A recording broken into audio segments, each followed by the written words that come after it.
Hello दोस्तों, स्वागत है आपका मेरे यूट्यूब चैनल में जिसका नाम है मैथ्स लेवल अप। यहाँ पर हम लोग मैथ पढ़ते हैं। आज के वीडियो में हम लोग क्लास 12 जैक बोर्ड का बिजनेस मैथमेटिक बीएमटी का मॉडल सेट पेपर 1 को सॉल्व करने वाले हैं, जो कि आपका 1-2 दिन पहले ही आया है, जिसमें आप लोगों का 3 ऑब्जेक्टिव और 3 सब्जेक्टिव आया हुआ है। तो मैं आपको सब सॉल्व करवाने वाला हूँ। आज मैं मॉडल सेट पेपर 1 को सॉल्व करवा देता हूँ, ठीक है। तो चलिए एक एक करके हम लोग क्वेश्चन को सॉल्व करते हैं। तो क्वेश्चन नंबर 1 में बोल रहा है which is the 27 term of sequence 5, 14, 23। ये सीक्वेंस हम लोग को दिया हुआ है, हम लोग को बताना है कि 27 टर्म कौन सा होगा। जैसे कि ये है first term, second term, third term, तो ऐसे ही करते करते 27वें नंबर पे जो टर्म आएगा वो कौन सा होगा, इन चारों में से कौन सा होगा। जैसे कि यहाँ पर तो ये डी नंबर कुछ दिया हुआ नहीं है, तो मैं इसको नन ऑफ दिस कर देता हूँ। तो नन ऑफ दिस, ठीक है। चलो तो इसको सॉल्व करते हैं। एपी आप लोगों ने पढ़ा हुआ है तो आपको पता है कि एपी वाले क्वेश्चन को कैसे सॉल्व करते हैं।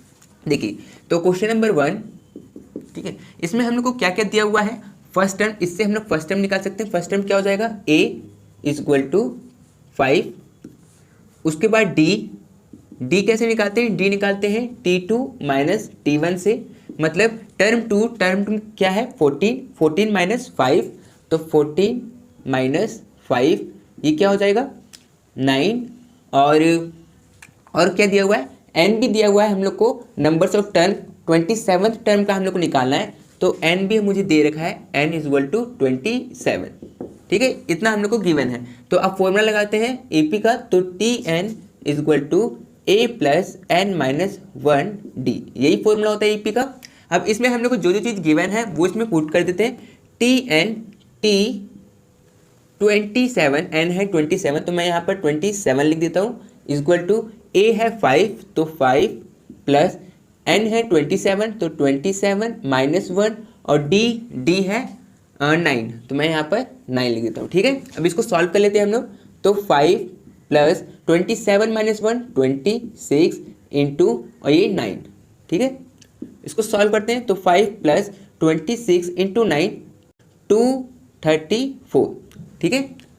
अब इन दोनों को प्लस करेंगे तो होगा 239, तो ये आपका आंसर हो जाएगा। तो ऑप्शन में से ये इसका करेक्ट आंसर होगा। 27 टर्म इसका 239 आएगा, ठीक है। तो आपको ही समझ में आया होगा कैसे सॉल्व करना है। तो आप लिखना चाहते हैं तो इसको लिख लीजिए, ठीक है। तो चलिए हम लोग क्वेश्चन नंबर 2 को बनाते हैं। क्वेश्चन नंबर 2 में बोला गया है ऑफ द सीक्वेंस 5, 7, 9, 11, 27 इज। देखिए क्वेश्चन में ना यहाँ पर थोड़ा सा मिस्टेक है। क्वेश्चन में होना चाहिए था इज 27, ठीक है, यहाँ पर होना चाहिए था इज 27। मतलब कि ये जो हम लोग को सीक्वेंस दिया हुआ है 5, 7, 9, 11, ये ऐसे ही आगे बढ़ता रहेगा, तो कितने नंबर पे 27 आएगा, ठीक है। मतलब हम लोग को इसमें n निकालना है, नंबर्स ऑफ टर्म। तो वो कैसे निकालेंगे, क्वेश्चन नंबर 2 हम लोग को निकालना है n = क्या होगा वो निकालना है। हम लोग इस सीक्वेंस से, ये जो सीक्वेंस दिया हुआ है इससे हम लोग ये पता कर सकते हैं कि a क्या है, मतलब फर्स्ट टर्म क्या है 5, और d मतलब कॉमन डिफरेंस, तो d क्या है, d t2 - t1, तो t2 क्या है 7 और t1 है 5, तो यहाँ पर हो जाएगा t2 - t1, और t2 में से t1 को माइनस करेंगे तो 7 - 5 और ये हो जाएगा 2, ठीक है। और कुछ गिवन है, हाँ हम लोग को लास्ट टर्म भी गिवन है। हम लोग इसको मान लेते हैं कि ये सबसे लास्ट में है, तो Tn भी हम लोग को गिवन है। मैं यहाँ पे लिख देता हूँ Tn = 27, ठीक है। अब AP वाला फॉर्मूला लगाते हैं हम लोग। तो AP का फॉर्मूला है Tn = a + n - 1d, ठीक है। अब इसको Tn हम लोग को दिया हुआ है 27, तो यहाँ पर 27 लिख लेते हैं, = a क्या है 5 प्लस n तो गिवन है नहीं, तो n को रहने देते हैं, और d है 2, तो यहाँ पर 2 लिख लेते हैं, ठीक है। अब इसको सॉल्व करते हैं। 5 = के इस तरफ 5 है, अगर इस तरफ आएगा तो माइनस में हो जाएगा, क्योंकि ये तो प्लस में है, तो ये हो जाएगा 27 - 5 = n - 1 और 2, यही बचा हुआ इधर। तो इसको इससे माइनस करेंगे तो आएगा 22 = n - 1 और ये 2, ठीक है। जो ये 2 है वो n - 1 के साथ में मल्टीप्लाई में है, इस तरफ आएगा तो डिवाइड हो जाएगा, तो ये हो जाएगा 22/2। इस तरफ क्या बचेगा n - 1, इसको इससे काटेंगे 2 के टेबल से, तो ये 11 बार में कट जाएगा। हम लोग के पास क्या बचा है 11 = n - 1। इस तरफ जो 1 है वो माइनस में है, इस तरफ आएगा तो प्लस में हो जाएगा, तो ये हो जाएगा 11 + 1 = n।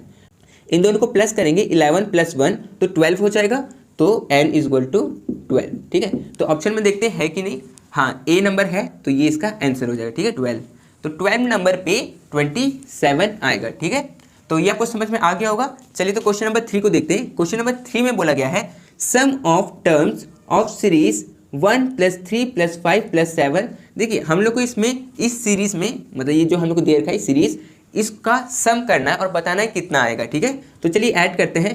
1 + 3 4, 4 + 5 9 और 9 + 7 16, तो 16 आ रहा है, मतलब ये आंसर हम लोग का होगा। ठीक है, तो आपको समझ में आया होगा। चलिए क्वेश्चन नंबर 4 को देखते हैं। क्वेश्चन नंबर 4 में बोला गया है geometric mean of A and B is. देखिए GM का जो फॉर्मूला होता है, अगर हम लोग को A और B दो टर्म दिया हुआ है और उसका हमको GM निकालना है, तो उसका फॉर्मूला होता है √A × B, मतलब C ऑप्शन जो है वो करेक्ट होगा। ठीक है, इसका क्वेश्चन भी आगे में आएगा तो मैं सॉल्व करवा दूंगा आपको। ठीक है, चलिए तो चलिए हम लोग क्वेश्चन नंबर 5 को सॉल्व करते हैं। क्वेश्चन नंबर 5 में बोला गया है if nth term of GP is 2n। देखिए यहाँ पर 2n है। क्वेश्चन आप जब देखिएगा मॉडल सेट पेपर में तो वहाँ पर 2n लिखा हुआ है, लेकिन वो 2n नहीं है, 2 का पावर n है। ठीक है, then find the sum of its first 6 term. GP का nth टर्म हम लोग को दिया हुआ है 2 का पावर n, और हम लोग को इसका 6 टर्म तक का वैल्यू पता करके उसका सम बताना है कितना होगा। ठीक है, कैसे सॉल्व करेंगे, देखिए हम लोग को क्वेश्चन नंबर है 5, हम लोग को दिया हुआ है nth टर्म। ठीक है, nth टर्म दिया हुआ है कितना, 2 का पावर n। तो हम लोग क्या करेंगे ना, हम लोग नंबर पुट करेंगे 1 2 3 4 ऐसे करके। तो जहाँ पर n होगा वहाँ पर 1 लिख के रखेंगे, तो 2 का पावर 1 और ये होता है 2। फिर n की जगह पर 2 रखेंगे, तो 2 का पावर 2 = 4। फिर n 3, तो 2 का पावर 3 = 2 का पावर 3 का मतलब कि 2 को 3 बार मल्टीप्लाई करना है, 2 × 2 × 2 ऐसे करके। ठीक है, तो ये कितना हो जाएगा, 2 × 2 × 2 8 हो जाएगा, और n = 4, तो 2 का पावर 4, तो ये हो जाएगा 16, और n = 5, ये हो जाएगा 2 का पावर 5 और ये हो जाएगा 32, और n = 6, तो 2 का पावर 6 = 64। ठीक है, हम लोग 6 टर्म तक हम लोग को पता चल चुका है। अब इसको ऐड करते हैं हम लोग, तो ऐड कैसे करेंगे, चलिए मैं इसको ऐड कर देता हूँ, तो हो जाएगा 80। इसको ऐड करूँगा 32 और 8 को, तो 40, और प्लस इन दोनों को ऐड करूँगा तो 6, तो ये हो गया 80 + 40 120, 120 + 6 126, तो इसका A आंसर हो जाएगा। ठीक है, तो आपको समझ में आया होगा ये कैसे ये सॉल्व हुआ। अगर आप 2n से सॉल्व करते हैं तो ये कभी आता ही नहीं। ठीक है, 2 का पावर n है, ऐसे करके सॉल्व करिएगा तो आ जाएगा। ठीक है, चलिए तो ये हो गया। तो क्वेश्चन नंबर 6, देखिए क्वेश्चन नंबर 6 जो है वो है if the number ABC are in AP। जो ABC है वो AP में है, एंड BCD इन HP, और BCD जो है वो HP में है, देन तो इसमें से कौन सा जो है वो करेक्ट होगा। देखिए जब ऐसे होता है ना कि ABC AP में होता है और BCD HP में होता है, तो इसका आंसर हो जाता है AD = BC, ये इसका आंसर होता है। ठीक है, लेकिन ऑप्शन में ये कहीं पे भी दिया हुआ नहीं है, तो मेरे ख्याल से यहाँ पर उससे मिस्टेक हो गया होगा, यहाँ पर B होना चाहिए, D होना चाहिए था, तो यहाँ पर आप D कर दीजिएगा और A ऑप्शन आपका सही होगा। अब देखिए ये वाला जो है वो थोड़ा सा लॉन्ग है, मतलब यहाँ पर इतने भर में ये सॉल्व हो जाएगा, लेकिन थोड़ा सा लंबा है, 1 मार्क्स के क्वेश्चन लाइक है नहीं, लेकिन आप इसको रट सकते हैं कि अगर ये आए तो इस तरह से करना है। लेकिन अगर ये क्वेश्चन आपका सब्जेक्टिव में होगा तो मैं इसको सॉल्व करके आपको बताऊंगा कि कैसे इसको सॉल्व करना था। ठीक है, तो आपको ये समझ में आ गया होगा। चलिए तो आप इसको लिखना चाहते हो तो लिख लीजिए, मैं फिर क्वेश्चन लिख के फिर आगे बनाता हूँ। ठीक है, तो चलिए हम लोग क्वेश्चन नंबर 7 को सॉल्व करते हैं। क्वेश्चन नंबर 7 में बोला गया है how many different word of 2 letter can be formed out of the letters of the word cat. CAT, cat हम लोग को दिया हुआ है, और इस ये तो 3 लेटर्स के हैं, लेकिन हम लोग को बनाना है 2 लेटर्स के। ठीक है, जैसे कि CAT, ये 3 लेटर है, हम लोग को बनाना है कितना है, 2 लेटर्स का। ठीक है, मतलब 2 स्पेस 2 प्लेस हम लोग के पास है, तो फर्स्ट प्लेस में मैं इन तीनों में से कोई सा भी पुट कर सकता हूँ, सी भी कर सकता हूँ, ए भी कर सकता हूँ और टी भी कर सकता हूँ। तो यहाँ पर 3 तरीकों से मैं यहाँ पर भर सकता हूँ। अब यहाँ पर इन तीनों में से कोई भी एक जब मैं लिख दूंगा तो मेरे पास कितने बचेंगे, मेरे पास 2 बचेंगे। तो यहाँ पर मैं 2 तरीके से लिख पाऊंगा, ठीक है। तो ये 3 × 2 ये क्या हो जाएगा 6। तो इसका जो आंसर होगा वो 6 हो जाएगा, ठीक है, ये हो जाएगा। तो आपको समझ में आया होगा कि कैसे मैंने सॉल्व किया इसको। मैंने परम्यूटेशन वाले चैप्टर में ये वाला करवाया हुआ भी है, आप वहाँ पर देख लीजिएगा तो आपको ज़्यादा अच्छी तरह से समझ में आ भी जाएगा, ठीक है। तो चलिए क्वेश्चन नंबर 8 को बनाते हैं। क्वेश्चन नंबर 8 में बोला गया है वैल्यू ऑफ 60C60 इज, ठीक है। तो ये कॉम्बिनेशन वाला क्वेश्चन है, मतलब 60C60, ठीक है, ये है। तो इसका फॉर्मूला मुझे पता है, आप लोग भी अगर वीडियो देखे हैं तो आपको पता ही होगा कि क्या होता है, n का फैक्टोरियल बाय r का फैक्टोरियल n माइनस r का फैक्टोरियल, ठीक है, ये होता है फॉर्मूला, ठीक है। इसमें n कौन सा है, n ये ऊपर वाला है और r कौन सा है, ये नीचे वाला है, ठीक है। तो चलिए इसको सॉल्व करते हैं। n का फैक्टोरियल मतलब 60 का फैक्टोरियल, तो 60 का फैक्टोरियल बाय फिर r का फैक्टोरियल, और r क्या है, r है 60, तो यहाँ पर 60 का फैक्टोरियल, फिर क्या है n माइनस r, तो n है 60 और r भी है 60, तो 60 माइनस 60 और इसका फैक्टोरियल, ठीक है। इसको सॉल्व करेंगे तो ऊपर में 60 है, नीचे भी 60 है, ये दोनों आपस में कट जाएगा। तो ऊपर में बचा 1 और यहाँ पर 1 × 60 माइनस 60 0 और फिर फैक्टोरियल, तो फैक्टोरियल 0 का फैक्टोरियल होता है 1, जो कि मैंने आपको बताया था पिछले वीडियो में, मतलब अपना जो ये परम्यूटेशन कॉम्बिनेशन का जो वीडियो था उसमें, ठीक है। तो अब इसका वैल्यू होता है 1, तो मैं ऐसे लिख सकता हूँ 1 × 1 ऐसे करके। तो इसको सॉल्व करेंगे तो 1 × 1 तो 1 ही रहेगा और 1 डिवाइड 1 तो 1 ही रहेगा, तो इसका आंसर हो जाएगा 1। तो क्वेश्चन नंबर 8 का आंसर हो जाएगा ये ए, ठीक है, 1। चलिए तो क्वेश्चन नंबर 9 को सॉल्व करते हैं। आप लोग उसको लिखना चाहते हैं तो लिख लीजिए, मैं इसको मिटा के फिर आगे वाला सॉल्व करता हूँ, ठीक है। तो चलिए हम लोग क्वेश्चन नंबर 9 को सॉल्व करते हैं। क्वेश्चन नंबर 9 में बोला गया है कि ये हम लोग को दिया हुआ है, ये डिटरमिनेंट का क्वेश्चन है, ठीक है। तो इसमें हम लोग को बताना है फाइंड द वैल्यू, इसका वैल्यू हम लोग को पता करना है, ठीक है। तो चलिए इसको पहले मैं लिख लेता हूँ, क्वेश्चन नंबर 9, और ये दिया हुआ है 10 8 7 5, ठीक है। देखिए मैट्रिक्स वाले क्वेश्चन में इस तरह से यहाँ पर लाइन खींचा हुआ रहता है, एक ब्रैकेट टाइप में होता है, लेकिन डिटरमिनेंट में एक बिल्कुल सीधा लाइन होता है। तो हम लोग पता लगा सकते हैं कि वो जो क्वेश्चन है वो डिटरमिनेंट का है, ठीक है।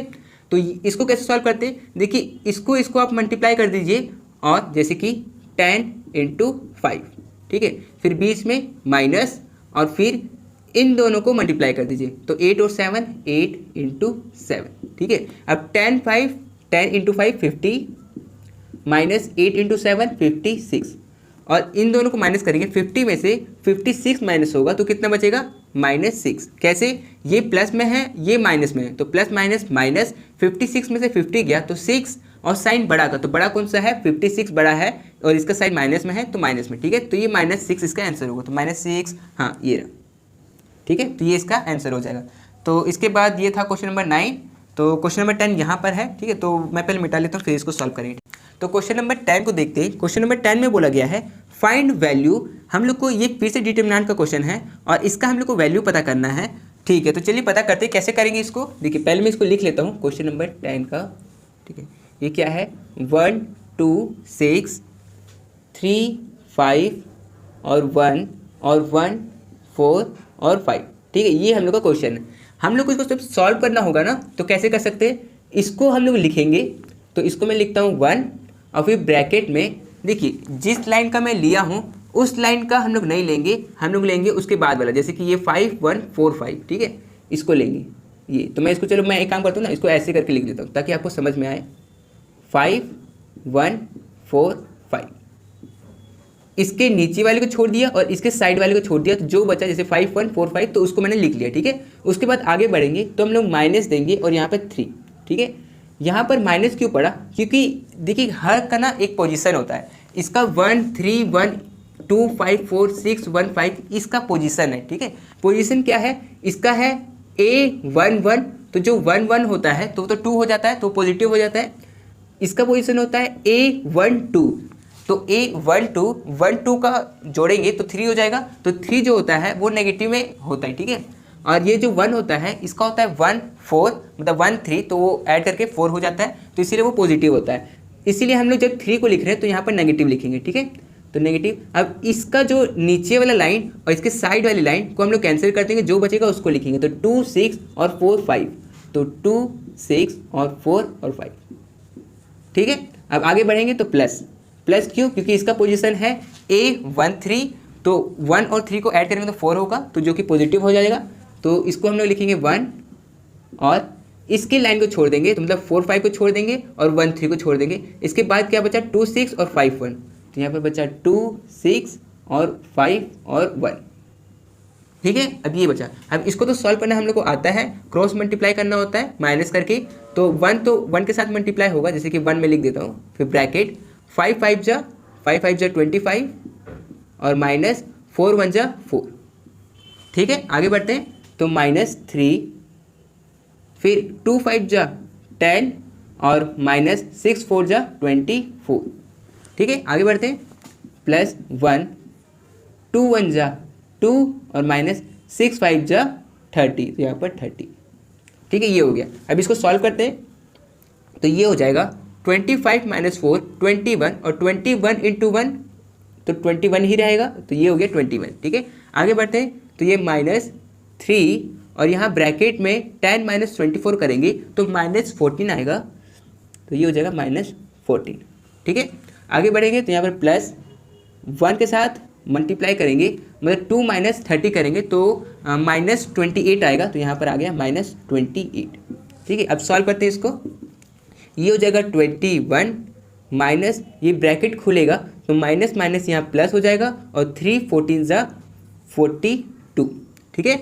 आगे बढ़ेंगे तो यहाँ पर ब्रैकेट अगर खुलेगा तो प्लस माइनस यहाँ माइनस हो जाएगा, और 1 × 28 तो यहाँ 28 हो जाएगा, ठीक है। अब इसको सॉल्व करते हैं तो यहाँ पर 21 + 42 इन दोनों को ऐड करेंगे तो हो जाएगा 63, और इसमें से माइनस करेंगे 28 को, तो 28 को माइनस कर देते हैं, तो ये यहाँ पर बचेगा 13 में से 8 गया तो 5, और 5 में से 2 गया तो 3, तो यहाँ 35 हम लोग का बचा हुआ है। तो 35 मतलब ए इसका करेक्ट ऑप्शन होगा, ठीक है। अगर इसमें कोई दिक्कत होगा तो आप टेंशन मत लीजिएगा, मैं जब डिटरमिनेंट का आपको करवाऊंगा तो उसमें आपको समझा दूंगा मैं अच्छी तरह से, ठीक है। तो अभी आपको देख लीजिए, आपको लिखना है तो आप इसको लिख लीजिए, ठीक है। उसके बाद कुछ क्वेश्चन और है, कौन सा बनाए थे, क्वेश्चन नंबर 10 बनाया था ना, तो ठीक है। क्वेश्चन नंबर 11 को देखिए, इफ़ ए का वैल्यू दिया हुआ है और बी का भी वैल्यू दिया हुआ है, देन a + b क्या होगा वो हम लोग को पता लगाना है। तो ठीक है, a + b इसको हम लोग कैसे सॉल्व करते हैं, तो मैट्रिक्स का है, एडिशन ऑफ मैट्रिक्स। अगर आपने वीडियो देखा है तो आपको इस समझ में आ ही गया होगा कि ऐड कैसे करते हैं।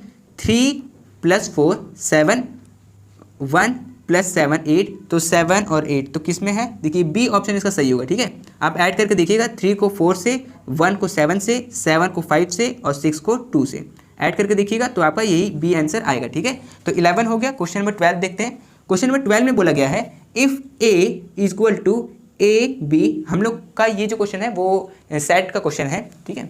Then which one is not subset of A, तो इसमें से, इस ऑप्शन में से कौन सा ऐसा सबसेट है जो, मतलब कौन सा ऐसा है जो कि सबसेट नहीं है। तो इसमें से ये ऑप्शन नहीं होगा, क्योंकि बाकी तो जो है बी, तो मतलब ये जो A है ये तो इसका सबसेट है, और जो C है मतलब जो इसका B ये वाला, ये भी इसका सबसेट है। तो लेकिन ये वाला जो A ऑप्शन है वो सबसेट नहीं है, ठीक है। मतलब A में A और B जो है वो A और B है, लेकिन ये 0 नहीं है, ठीक है। तो इसीलिए ये नहीं होगा। तो आपको ये समझ में आ गया होगा। तो चलिए इसके बाद कुछ क्वेश्चन और है, उसको भी सॉल्व करते हैं, ठीक है। तो चलिए हम लोग क्वेश्चन नंबर 13 को सॉल्व करते हैं। क्वेश्चन नंबर 13 में बोला गया है 1 2 3 4 5 फाइंड मीन, हम लोग को इसका मीन पता करना है। तो मीन का फॉर्मूला क्या होता है, देखिए मीन का फॉर्मूला मतलब इसको मैं लिख सकता हूँ, ऐसे करके लिख सकता हूँ, या फिर डायरेक्ट मीन भी लिख सकता हूँ, = जितने भी नंबर दिया होता है उसको ऐड करते हैं। तो यहाँ पर 1 + 2 + 3 + 4 + 5, और कितने नंबर्स है 1 2 3 4 5 उससे डिवाइड कर देते हैं, ठीक है। तो चलिए ऐड करते हैं। तो 1 + 2 3, 3 + 3 6, 6 + 4 10, 10 + 5 15, तो ये हो गया 15/5। इसको काटेंगे 5 के टेबल से तो 3 बार में कट जाएगा, तो इसका आंसर आ जाएगा 3। तो बी इसका करेक्ट ऑप्शन होगा, ठीक है। तो आपको इस समझ में आ गया होगा। तो क्वेश्चन नंबर 14 इसमें बोला है, the process of finding out rate of change in function, function में रेट ऑफ चेंज पता करने के लिए हम लोग क्या करते हैं, उस चीज़ को क्या बोलते हैं, उसको बोलते हैं हम लोग डिफरेंशिएशन, ठीक है। तो ये भी इसका करेक्ट ऑप्शन होगा। क्वेश्चन नंबर 15 इसमें बोला गया है, अर्थमेटिक मीन इज 12, हम लोग को मीन का वैल्यू दिया हुआ है and number of observation are 20 और नंबर्स ऑफ ऑब्जर्वेशन कितने हैं 20 है, then sum of all value is, तो सब का सम करेंगे तो वैल्यू कितना आएगा। ठीक है, देखिए इस ये मीन वाला है, रुकिए एक मिनट में इसको मिटा लेता हूँ। तो ये है क्वेश्चन नंबर 15। ठीक है, तो इसमें हम लोग को मीन का फॉर्मूला लिखना है। तो मीन का फॉर्मूला क्या होता है, mean is equal to sum of observation by numbers of observation. ठीक है, तो हम लोग को इसमें क्या क्या दिया हुआ है, मीन दिया हुआ है, मीन बोला अर्थमेटिक मीन इज 12, तो इसके जगह पर मैं 12 लिख सकता हूँ is equal to sum of observation, ये तो दिया ही हुआ नहीं है तो इसको रहने देते हैं, यही तो हम लोग को निकालना है क्वेश्चन में। नीचे में हम लोग को नंबर्स ऑफ ऑब्जर्वेशन ये दिया हुआ है and numbers of observation are 20, तो ये कितना है, ये है 20। ठीक है, सम ऑफ ऑब्जर्वेशन निकालने के लिए बोला है तो इसको हम लोग यही रहने देते हैं। 20 डिवाइड में है इज इक्वल टू के इस तरफ आएगा तो मल्टीप्लाई हो जाएगा, मतलब ये हो जाएगा 12 इंटू 20। ठीक है, सम ऑफ ऑब्जर्वेशन। ठीक है, ये इसको इससे मल्टीप्लाई करेंगे तो आएगा 24 और एक 0, तो 240 इसका आएगा। ठीक है, तो 240 इसमें वैल्यू है, हाँ है, तो सी इसका करेक्ट ऑप्शन होगा। ठीक है, तो आपको समझ में आ गया होगा। चलिए तो क्वेश्चन नंबर 16 को देखते हैं। क्वेश्चन नंबर 16 में बोला गया है फाइंड मीडियन। मीडियन हम लोग को पता करना है 1 2 3 4 5 का। तो मीडियन पता करने के लिए क्या होता है कि सबसे पहले जो भी नंबर हम लोग को दिया होता है उसको अरेंज करते हैं असेंडिंग या फिर डिसेंडिंग ऑर्डर में। तो ये तो पहले से असेंडिंग ऑर्डर में है और उसके बाद करने के बाद हम लोग को उसको बीच वाला वैल्यू पता करना होता है। तो बीच में इसका कौन है, देखिए शुरू का अगर मैं 1 2, शुरू का 2 और लास्ट का 2 को मैं हटा दूं तो बीच में क्या बचेगा 3, तो मिड में क्या आ रहा है 3 आ रहा है, मिड वैल्यू को ही मीडियन बोलते हैं। तो 3 मेरा आया, तो 3 है इसमें, हाँ, तो इसका ए ऑप्शन इसका 3 होगा। ठीक है, तो ये इसका सही है। चलिए क्वेश्चन नंबर 17 को करते हैं। इसमें बोला गया है फाइंड मोड। मोड में हम लोग जो सबसे ज़्यादा बार जो नंबर आ रहा होता है उसको लिखते हैं। तो सबसे ज़्यादा बार कौन सा नंबर आ रहा है इसमें, इसमें सबसे ज़्यादा बार आ रहा है 1 एक बार आया है, 2 बार आया और 3 बार 1 आया, तो इसका आंसर हो जाएगा 1, ये इसका आंसर हो जाएगा। ठीक है, चलिए तो क्वेश्चन नंबर 18 को देखते हैं। इसमें बोला गया है for the calculations of arithmetic mean. Arithmetic mean का कैलकुलेशन करने वक्त द क्लास इंटरवल शुड भी, तो क्लास इंटरवल क्या होना चाहिए, तो वो एक्सक्लूसिव होना चाहिए कि इंक्लूसिव होना चाहिए कि इक्वल होना चाहिए कि ऑल ऑफ द दिस होना चाहिए, पर इसमें से इक्वल होना चाहिए, ये सी इसका करेक्ट ऑप्शन होगा। ठीक है, तो आपको ये समझ में आया होगा। इसके बाद वाला क्वेश्चन मैं लिख लेता हूँ, फिर हम लोग सॉल्व करेंगे। ठीक है, तो चलिए हम लोग क्वेश्चन नंबर 19 को सॉल्व करते हैं। क्वेश्चन नंबर 19 में बोला गया है which average is affected most extreme observation. देखिए हम लोग एवरेज के लिए ज़्यादातर नहीं, ठीक है, चलो ठीक है। तो चलिए हम लोग क्वेश्चन नंबर 19 को सॉल्व करते हैं। क्वेश्चन नंबर 19 में बोला गया है which average is affected most extreme observation. देखिए एवरेज के लिए हम लोग अर्थमेटिक मीन का यूज़ करते हैं, तो यहाँ पर जो आंसर होगा वो सी हो जाएगा। ठीक है, अर्थमेटिक मीन यहाँ लिखा नहीं है लेकिन अर्थमेटिक मीन ही होगा। ठीक है, तो question number 20 the AM is best measure of central tendency because. हम लोग AM का यूज़ इसलिए करते हैं क्योंकि वो बहुत आसानी से सॉल्व हो जाता है, कैलकुलेट करना इजी होता है, तो इसीलिए इसका आंसर हो जाएगा बी, इजी टू कैलकुलेट। ठीक है, question number 21 weight of 8 student are. यहाँ पर 8 स्टूडेंट का वेट दे रखा है और हम लोग को पता लगाना है what is the mean weight. तो मीन वेट हम लोग को पता लगाना है, तो ठीक है, इसको जैसे हम लोग फॉर्मूला से सॉल्व करते हैं वैसे ही करेंगे। क्वेश्चन नंबर 21, पहले मैं फॉर्मूला लिख लेता हूँ। इसका फॉर्मूला क्या होगा, mean is equal to sum of observation by numbers of observation. ठीक है, तो मीन तो हम लोग को निकालना है, तो मीन यहाँ पर मैं लिख देता हूँ, mean is equal to sum of observation, मतलब जो भी हम लोग को दिया हुआ ये नंबर, इस सब को ऐड करेंगे, 60 + 50 + 62 इस टाइप से ऐड करेंगे। तो ऐड करने पे आएगा 460 और बाय हम लोग को कितने ऑब्जर्वेशन है 1 2 3 4 5 6 7 8 है, तो यहाँ पर मैं 8 लिख लेता हूँ। इसको डिवाइड करते हैं, तो 8 को अगर मैं 460 से डिवाइड करूँ तो ये आएगा 5 बार में 46 0, 7 बार में 56 4.0 और ये 5 बार में चला जाएगा, तो 57.5 मेरा आंसर आएगा। तो इसका मतलब सी इसका करेक्ट ऑप्शन होगा। ठीक है, तो आपको समझ में आया होगा। तो आप लिखना चाहते हैं तो इसको लिख लीजिए। तो चलिए हम लोग क्वेश्चन नंबर 22 को सॉल्व करते हैं। क्वेश्चन नंबर 22 में भी मीन का ही क्वेश्चन पूछा है, तो मीन ऑफ 1018 एंड -3 इज, तो इसका हम लोग को मीन निकालना है। तो ठीक है, मीन इज इक्वल टू क्या होता है, sum of observation, numbers of observation, ये 22 का है। तो चलिए ठीक है, मैं ऐड करता हूँ। तो 1 + 0 + 1 + 8 + -3, ठीक है। और नीचे में क्या होगा, कितने ऑब्जर्वेशन है, 1 2 3 4 5 है, तो नीचे में 5 से डिवाइड, ठीक है। अब देखिए यहाँ पर ये जो ब्रैकेट लगा हुआ है, इसको अगर हम लोग खोलेंगे तो ये प्लस माइनस यहाँ पर माइनस ही हो जाएगा, तो मैं डायरेक्ट यहाँ पर माइनस कर देता हूँ, ठीक है। अब इसको ऐड करते हैं ऊपर वाले को, तो 8 और 1 और 1 10 में से 3 गया तो 7, तो यहाँ पर बचा 7/5, ठीक है। तो 7/5 इसको अगर मैं डिवाइड करूँगा तो आएगा 1.4 इसका आंसर आएगा, ठीक है। तो देखते हैं ऑप्शन में है कि नहीं। हाँ देखिए, ए इसका करेक्ट ऑप्शन होगा, ठीक है। तो आपको ये समझ में आया होगा। चलिए तो क्वेश्चन नंबर 23 को करते हैं। द अरिथमेटिक मीन ऑफ 5 10 15, ये भी मीन निकालना है। तो 5 + 10 + 15 और कितने ऑब्जर्वेशन है, 1 2 3 है तो 3, ठीक है। ऊपर वाले को ऐड करेंगे तो आएगा 30, तो 30/3 इसको काटेंगे तो आएगा 10, ठीक है। तो क्वेश्चन नंबर 23 का आंसर हो जाएगा बी 10, ठीक है। चलिए तो क्वेश्चन नंबर 24 बनाते हैं। पहले मैं इसको मिटा लेता हूँ, फिर बनाते हैं, ठीक है। तो चलिए हम लोग क्वेश्चन नंबर 24 को सॉल्व करते हैं। क्वेश्चन नंबर 24 में बोला गया है, if mean is 50 item is 10, देखिए यहाँ पर ना इज नहीं होना चाहिए था, यहाँ ऑफ होना चाहिए था। If mean of 50 items is 10, find total number, मतलब हम लोग को इसमें दिया हुआ है क्वेश्चन नंबर 24। तो हम लोग को पता है कि फॉर्मूला क्या होता है, mean is equal to sum of observation by numbers of observation, यही होता है फॉर्मूला, ठीक है। तो हम लोग को इसमें मीन दे रखा है, मीन कितना दे रखा है, मीन दे रखा है 10 और आइटम्स कितने हैं 50। तो इसका मतलब कि यहाँ पर होगा 10 और सम ऑफ ऑब्जर्वेशन तो हम लोग को निकालना है, तो sum of observation by numbers of observation कितने हैं 50, तो यहाँ पर 50, ठीक है। अब देखिए ये तो यहीं रहेगा, ये इसके साथ में मल्टीप्लाई हो जाएगा, तो 10 × 50, तो ये हो जाएगा 500, तो 500 इसका आंसर होगा, तो ए इसका करेक्ट आंसर हो जाएगा, ठीक है। तो क्वेश्चन नंबर 24 तक हो गया है। कुछ क्वेश्चंस और बाकी है, उसको भी मैं लिख लेता हूँ, फिर सॉल्व करवा दूंगा आपको, ठीक है। आप लोग लिख लीजिए इसको। तो चलिए हम लोग क्वेश्चन नंबर 25 को सॉल्व करते हैं। क्वेश्चन नंबर 25 में बोला गया है, find out median from the data, ये हम लोग को डाटा दिया हुआ है और हम लोग को पता करना है इसका मीडियन। तो मीडियन पता करने का तरीका ये है कि सबसे पहले इसको अरेंज करिए असेंडिंग या फिर डिसेंडिंग ऑर्डर में। तो चलिए ठीक है, मैं इसको करता हूँ। क्वेश्चन नंबर 25 को अरेंज इन असेंडिंग ऑर्डर, मतलब छोटा से बड़ा, या फिर आप इसको बड़ा से छोटा भी कर सकते हैं, ठीक है। तो असेंडिंग ऑर्डर में मतलब छोटा से बड़ा, तो सबसे पहले छोटा कौन सा है 40, तो मैं यहाँ पर 40 लिखूंगा।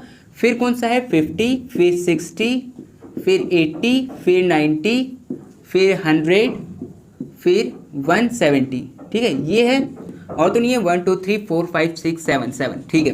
तो देखिए अब इसमें से हम लोगों को मीडियन पता करना है। तो मीडियन का मतलब होता है मिड वैल्यू। तो इसमें सबसे मिड में कौन सा आ रहा है, देखिए ये 80 जो है वो सबसे मिड में आ रहा है। इसका मतलब हम लोग का जो मीडियन होगा वो 80 होगा। इस तरफ भी 3 छूटा हुआ है और इस तरफ भी 3 छूटा हुआ है, बीच में है 80, तो इसका आंसर हो जाएगा ये ए ऑप्शन, ठीक है। तो आपको समझ में आ गया होगा कि कैसे मीडियन को सॉल्व करना है। चलिए इसके बाद क्वेश्चन नंबर 26 है।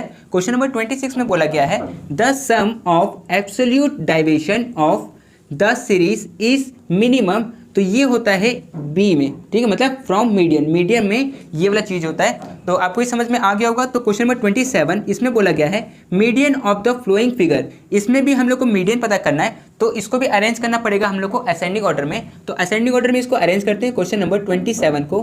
तो सबसे छोटा कौन सा है, सबसे छोटा इसमें से है 25, 25 के बाद 30, फिर 32, फिर 35, फिर 38, फिर 40 और फिर 370, ठीक है। तो ये अरेंज हो गया छोटा से बड़ा होके। अब देखिए इसमें मिड वैल्यू कौन सा है, मिड वैल्यू है 35, तो 35 हम लोग का आंसर हो जाएगा। इधर से भी 3 छूट चुका है, उधर से भी 3 छूट चुका है, हम लोग के बीच में क्या बचा है 35, तो वो हम लोग का आंसर हो जाएगा, ठीक है। तो आपको समझ में आ गया होगा। तो इसका करेक्ट ऑप्शन हो जाएगा सी, ठीक है। चलिए तो हम लोग क्वेश्चन नंबर 28, इसमें पूछा गया है median formula for individual series, individual series में मीडियन का फॉर्मूला कौन सा होता है, तो वो होता है ये n+1/2, ठीक है, ये इसका फॉर्मूला होता है। तो आपको ये समझ में आ गया होगा। यही सेम फॉर्मूला से आप चाहे तो इसको भी सॉल्व कर सकते हैं। कैसे, देखिए n+1/2, तो n कितना है 1 2 3 4 5 6 7 है,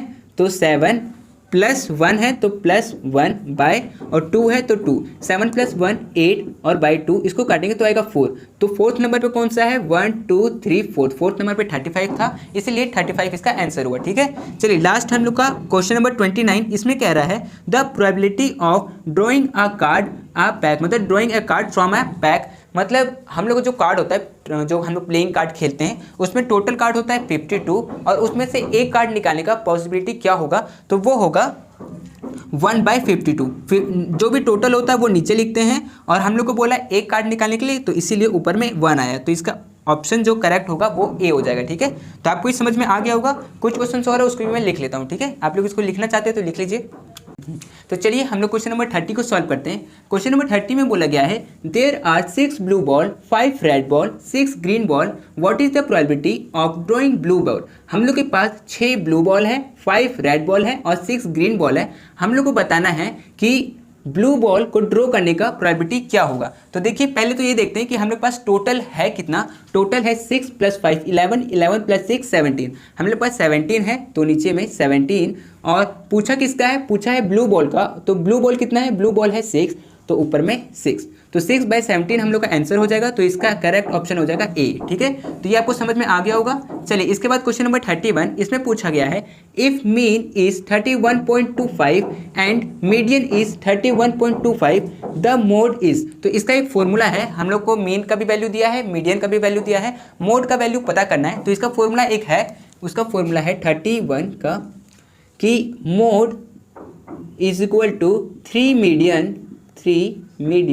माइनस 2 मीन। ठीक है, ये इसका फॉर्मूला है।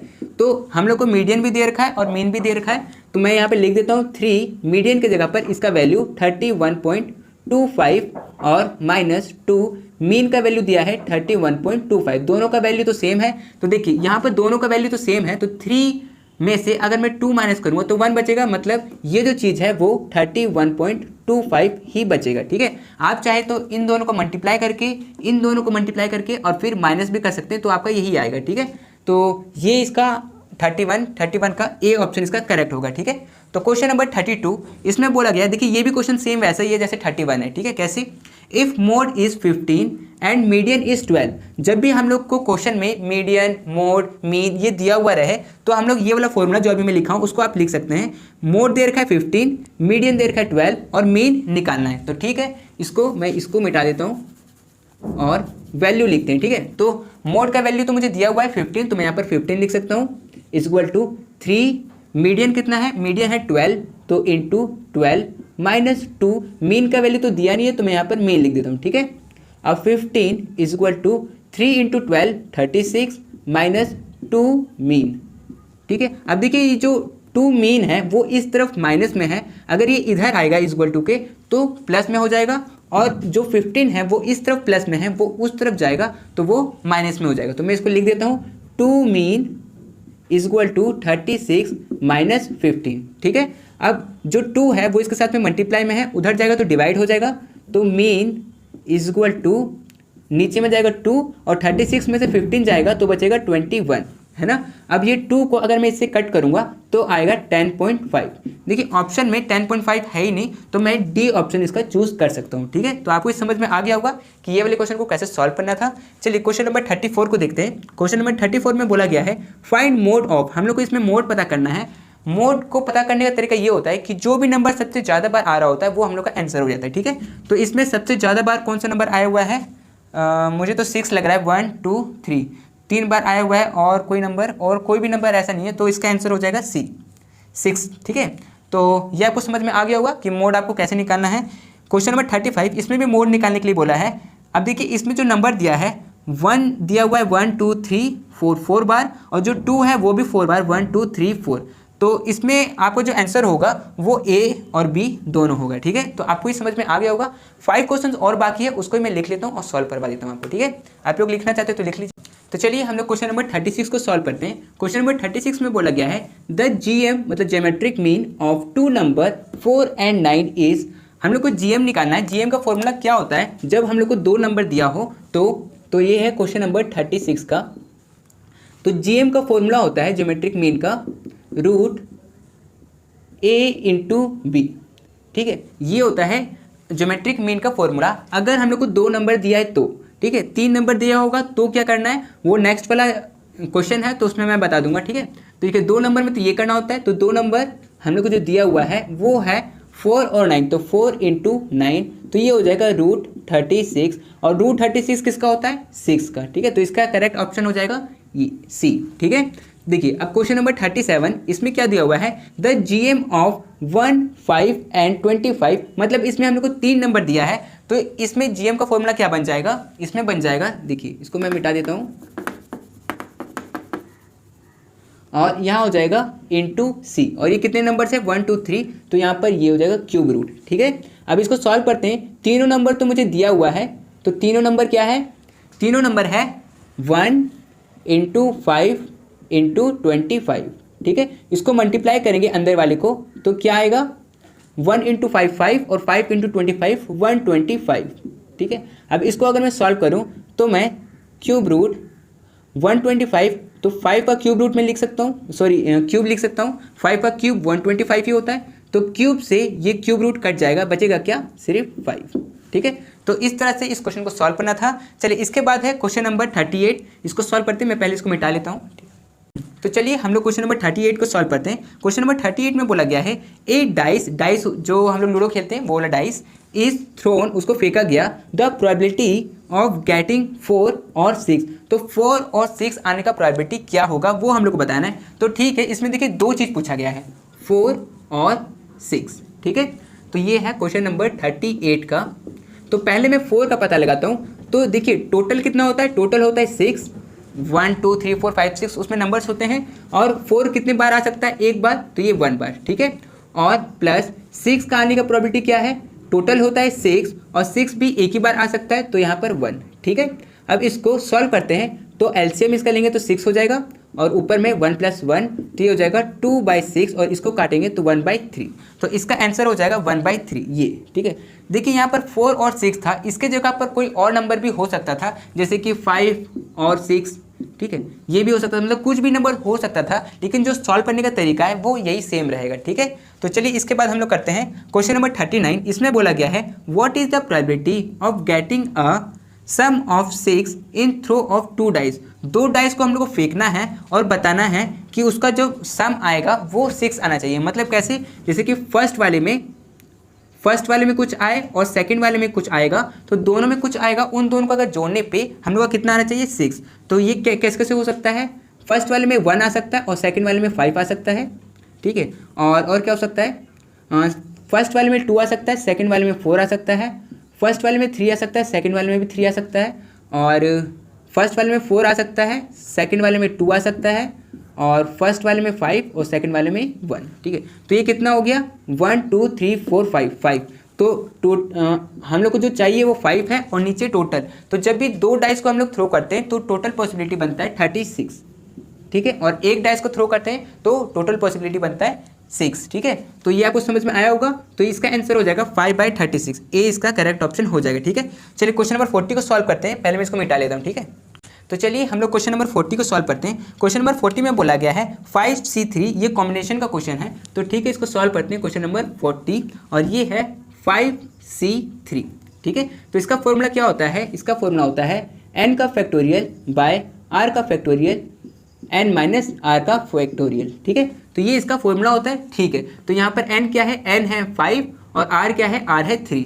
तो इस तरह से इसको सॉल्व करते हैं। चलिए, तो n का फैक्टोरियल मतलब 5 का फैक्टोरियल, तो 5 का फैक्टोरियल बाय r का फैक्टोरियल, तो r है 3, तो 3 का फैक्टोरियल, फिर ब्रैकेट n - r मतलब 5 - 3, तो 5 - 3 का फैक्टोरियल। ठीक है, अब क्या करेंगे, ये 5 को आगे लेके जाएंगे, तो 5 × 4 × 3 का फैक्टोरियल। 3 का फैक्टोरियल में इसलिए रोक दिया क्योंकि ताकि वो नीचे वाले से कट जाए, क्योंकि नीचे में क्या है, 3 का फैक्टोरियल, और इंटू 5 - 3 करेंगे तो 2 का फैक्टोरियल, तो 2 का फैक्टोरियल, 3 का फैक्टोरियल और 3 का फैक्टोरियल कट गया। और अगर मैं 2 को आगे लेके जाऊँ तो 2 × 1 तक लेके जा सकता हूँ, तो 2 से मैं इसको काट सकता हूँ 2 बार में, है ना। तो बच गया क्या 5 इंटू टू, 5 इंटू टू कितना होता है 10। तो इसका जो करेक्ट ऑप्शन होगा वो ए हो जाएगा 10। ठीक है, तो आपको इस समझ में आ गया होगा कि कैसे क्वेश्चन को सॉल्व करना है। और भी सेट्स बाकी है, मैं उसको भी कंप्लीट करवा दूंगा। ये सब में एक क्वेश्चन रह गया शायद क्वेश्चन नंबर 33, तो वो मुझे समझ में नहीं आया था। तो जब मुझे उसका आंसर पता चल जाएगा तो मैं डिस्क्रिप्शन में